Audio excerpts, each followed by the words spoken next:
So you believe that you are shifting realities, and you're not really sure which world you're entering into. Let's say you have 4 or 5 potentials on the board, and ideally you would get to this step after you have had a preview of some of those worlds. And the preview is really important because it gives you a flash. You can check out the Quantum Breadcrumbs or the Preview Windows episodes to get a little more understanding of this if you haven't been following those episodes. But essentially, you don't want to create an empty vector. Empty vectors are sort of like delusional realities where you are endlessly waiting either for other people that haven't signed up to join you in your reality and you've cast them as a lead actor in your play. I'm going to marry them and they have no interest in you. You know, there is a process for which free will and sovereignty is honored and respected in the universe. So you can't just cast people in your reality. You can hold slots for them. And the same thing happens with events where conscious people are having to buy into your reality. It can be at an individual level and at a collective level, right? And so you can ferret away your ideas for a very, very long time. But if you're not in the right place and the right time point to where those can actually come into fruition, where it makes sense for them to unfold in fruition, then you're looking at an empty vector, meaning you'll show up and you'll be waiting and there's nobody else there and the world is empty. Now, your mind, particularly if you're in human form coming from binary cognition, your mind won't recognize that it's an empty world. Instead, it will populate it with the same world that you've always known, because that's what the default setting is for all of us when we're human. Now, let's imagine that this is not your scenario and that you have co-creations with people that you've gotten glimpses of, previews of, and you intuitively feel like it's getting closer and closer and closer. But here is the conundrum.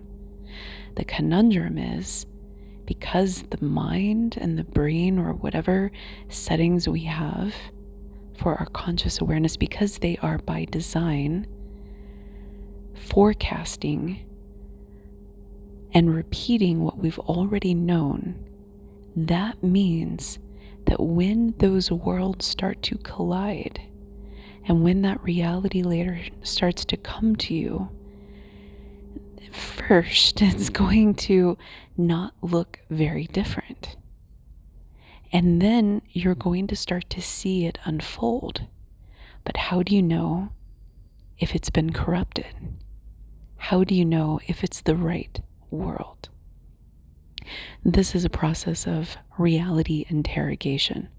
And I use that phrase very intentionally because that is the best description of what it feels like and what the process is. And essentially, you have to interrogate, meaning you have to ask, and you have to ascertain, you have to probe, and then you have to sit back and wait, and then you evaluate. So it's this push and pull dance. I don't mean the toxic push and pull, like I love you, push you away, I love you, push you away. No. I mean, it's sort of like, it's pinging. It's sort of like, hey, what you got over there? Okay. What opportunities are over there? Okay, interesting. And if you are a manifesting generator, you're going to be a natural at this. I'm a manifesting generator, and this is my process where I take a couple steps in the reality and I feel it. I might start to execute some plans, and then I'll pull back and I'll wait and I'll see how it feels. I'll say yes, and then I'll reflect on it and sit on it and make sure it's in alignment. And my body will tell me, my intuition will tell me if it's not. And I'll get kind of like an ick feeling, a heavy feeling, a low vibrational feeling, or intellectually, I can just see that it's actually going in an opposite direction or a past direction that I don't want to go in anymore. And so if you're a manifesting generator, then this taking a step in and then pulling back, or taking a step in and assessing, is the key component to reality interrogation that you're going to be a natural at. Because that is the process for which you start to dance with the unfolding realities. Sign calls are the process by which you have an internal database of expectations that you have assigned to a particular reality that comes from this higher order function of consciousness, meaning you're not just making it up. You can make it up. I have a couple of those. I've tried it. It doesn't work out super well. Here's what I mean. Let me pull it into the practical. For a while there, when I was shifting in and out of different realities, doing some pretty big quantum leaps and quantum jumping, I had this expectation that I had a team nearby me, a facilitation team that was helping me. And I had this expectation that they were going to help me in very specific ways. And when they didn't, it demonstrated to me that I was not where I thought I was, or that my expectations were off. So I just filed that away and I just bookmarked it. And I thought to myself, okay, I know I have this expectation of receiving a file folder under my door with these instructions, but apparently that's not happening here. Why is that? Is it because I am not where I think I am? Is it because my expectations are off base? So then I started experimenting. And I, at the time, was very, very, very particular about my diet. And when you're quantum leaping, this is very normal. Like, you might just be fasting most of the day, eating cold food and downing energy drinks or coffee, whatever it looks like for you. Everybody has a different physiological makeup.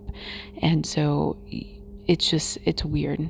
It's really weird. And I went on a legume diet for a period of time and ate an insane amount of peanuts and black beans and quinoa. So that's its own separate function and phenomenon. I don't want to get lost there. But part of that time period was being very, very attached to Starbucks double shots. And it was the thing for me. And so I would go to the gas stations and I would observe, do they have Starbucks double shots? This was a sign call for me, because that meant that certain corporations were in existence that were in alignment with me at that time. And much to my surprise, what I found is that most of the time, Starbucks double shots were there, but some energy drinks were not. And it was kind of exciting, actually, to discover a new one. And that one, like the Bang energy drinks, that was like, I don't know, a very special moment for me, because I had never seen those before. And so to pop into a reality where there's new products available and you find an affinity for them, although I really liked one flavor, they were very sweet for me. You find an affinity for them. I love the creativity of them. Then that demonstrates to you that you have another potential that maybe you didn't know about. But let's get back to the attachment to sign calls. So when you know that you have particular dietary or physiological demands that your body needs, like I smoked at the time, I don't smoke anymore. And I entered into reality layers where there were no cigarettes. I kid you not. So obviously, if you are physiologically modifying your body, right? Because let's strip away all of the judgment that society has. And there are some places where cigarettes are bad. And there are some places where it is a tool to stimulate the nicotinic acetylcholine receptors, which has very specific physiological responses, and also to increase the level of carbon monoxide and carbon dioxide in your blood, right? In some places that's advantageous. And in some places it's not, right? I exist in a place where it's not right now, and I have no desire to smoke, zero desire.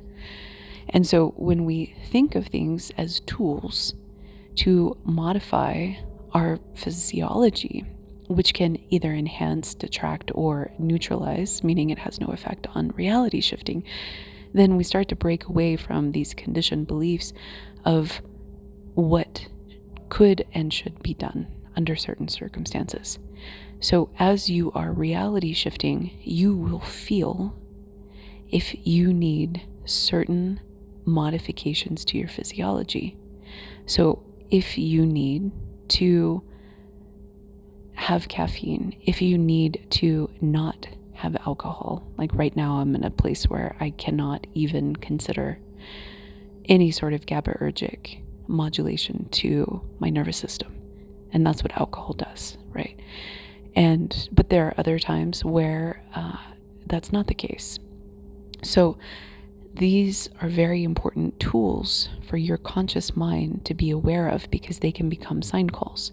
And as you start shifting realities, if you pop into a place, like let's say you need to be vegan and you need to be on a fruit diet only, a raw fruit diet for a certain period of time, and you can't find the quality of fruit that your body needs and is demanding and is craving, then that tells you that the reality that you're entering into is not at that present moment your ideal reality. And that is the purpose of sign calls, is that it is a broadcast. I looked up the definition before I started this recording just to be sure that I knew the origin of sign calls. And I did, but there was like a nuance to it that I want to convey to you, which is part of the reality interrogation experience is that each reality layer is going to tell you what it has in it, but it may not be obvious at first. And the way that you interrogate it is that you ping it and think of it almost like a broadcast where it has an advertisement.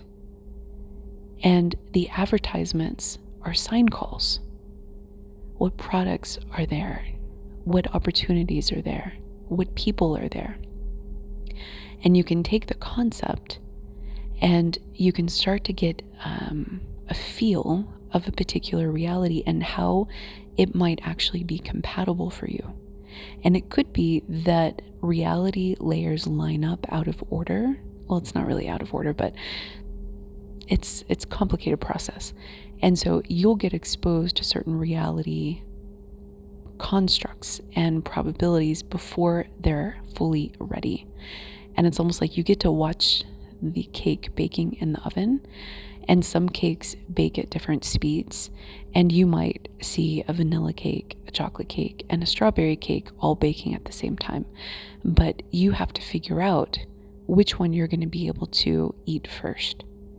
And you do that by the process of understanding what sign calls are associated with that reality and if it's actually a match for you.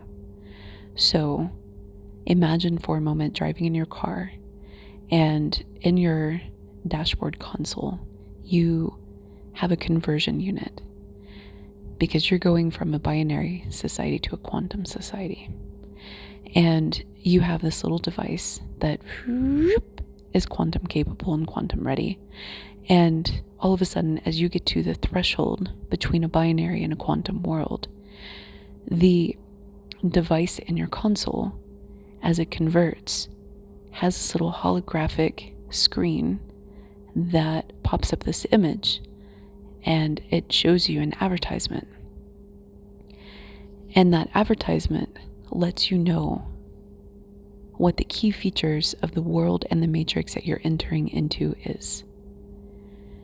Now imagine that in the binary society that you currently exist in, there are no quantum capable cars. And you're trying to get to the reality to where that technology exists. And what this tells you is that as you're driving your car, and you're looking at your console, you need to have your extra sensory systems online to be able to detect if you're looking at an empty vector or if you're looking at a convertible technology.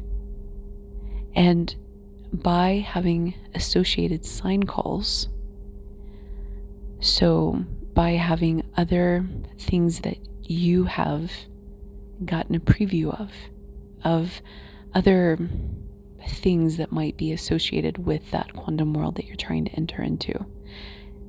It could be like, one of them for me is vape pens, and I don't mean the dirty ones that make you sick or give you cancer or loaded with like horrific chemicals, right? That would be like an empty vector type of tool to use as a sign call if it was known to be carcinogen for your physiology. I'm talking about the clean ones that are upgraded, that have better designs, and that are not loaded with chemicals that make you sick. The same thing with pharmaceuticals. You know, there are some places where the pharmaceuticals are very, very clean and they're not poison. Apparently, I exist in a place where it's more like poison. At least that's what everybody rumors. I don't know. I'm not on pharmaceuticals at the moment. So imagine for a moment, though, that you know that in a place where this quantum world exists, where this technology exists, and it's not just a figment of your imagination, you've gotten insight into this through your clair senses, right? And you can extrapolate it as it fits for your situation. So imagine that you're not sure about the console, but you do know that the vape pens also exist there. And you also know about some pretty cool parties that exist there as well. And so let's say, for example, that you then, and cyberpunk parties to be specific, let's say that then you have those as sign calls as well as a couple of other sign call features that you interrogate over time. So then, let's say you start to see an advertisement for a new improved vape pen. That gives you an indication as you are concurrently shifting that you might be shifting into that quantum world, even if the console technology, let's say that's the vanilla cake, even if that hasn't actually finished baking yet. You see what I mean? And so now, let's say the vape pen comes into your reality. You can't believe it. You don't vape. You don't need to vape, but you're just looking for the existence of it, right? And everybody's raving about it. And then you start to hear rumors about the cyberpunk party. Now, this is like the strawberry cake that is finishing baking. And so what you can do is you can look at this collection of sign calls and you can see what reality is coming into view. Because remember, at first, your brain is going to keep things, quote unquote, normal. So at first, the world is not going to look substantially different, but weird things are going to start to happen, as well as you feeling like your reality shifting, but you're not quite sure where you're exactly at. By analyzing the sign calls, that is how you can figure out what is coming into view. And when you figure out what is coming into view, that is when you use the anchoring practices to pull and engage preferentially with the reality of your dreams. So listen, I am a reality shifting coach. Miracles happen. It's amazing. If you are interested in upgrading your consciousness, particularly from binary to quantum, to be able to handle the concept of reality shifting in your day-to-day life and to practice it and implement it, feel free to reach out to me at sacredjourneyproductions@gmail.com.